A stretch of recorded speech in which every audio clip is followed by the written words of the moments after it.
জন্মদিন কি হয়? জন্মদিন আপোনাৰ জীৱনৰ একমাত্ৰ এনেকুৱা এটা দিন যিটো দিনত আপোনাৰ কান্দোনৰ শব্দ শুনি মায়ে হাঁহিছিল। কিন্তু ইয়াৰ পিছত এনেকুৱা দিন কেতিয়াও নাহে যে সন্তানৰ কান্দোনত মাকে হাঁহে।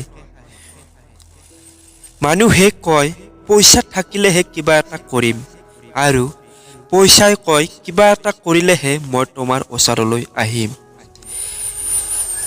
আনৰ কথা শুনাজনে ভাগি যায়, নিজৰ কথা শুনাজনে নিজকে গঢ়ি লয়। কালি যি হৈ গ'ল সেয়া পাহৰিবলৈ সাহস লাগিব। আজিৰ সৈতে যুঁজিবলৈ শক্তি লাগিব। কাইলৈ যি হ'ব ভালেই হ'ব বুলি ভাবিবলৈ ভৰসা লাগিব।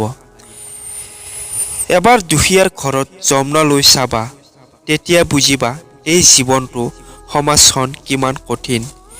যিসকলে সময়ৰ মূল্য বুজি নাপায় আৰু সময়ৰ সৎ ব্যৱহাৰ নকৰে, সেইসকল মানুহে জীৱনত সদায় পিছ পৰি থাকে। আনে যিমানে যি নকওক কিয় আপুনি মনে মনে থাকিবলৈ শিকক, কিয়নো সূৰ্যই যিমান পোহৰ ৰ'দ দিলেও পৃথিৱীৰ সাগৰক শুকুৱাব নোৱাৰে।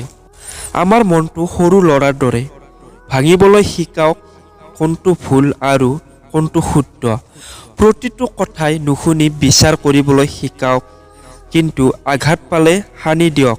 মলম সদায় মৰমেৰে বুজিবলৈ চেষ্টা কৰক, কিয়নো মনটো খঙাল হয়, সৰ্বনাশ আপোনাৰেই হয়। দেখিব মনটোৱে আপোনাৰ সকলো কথাই শুনিছে।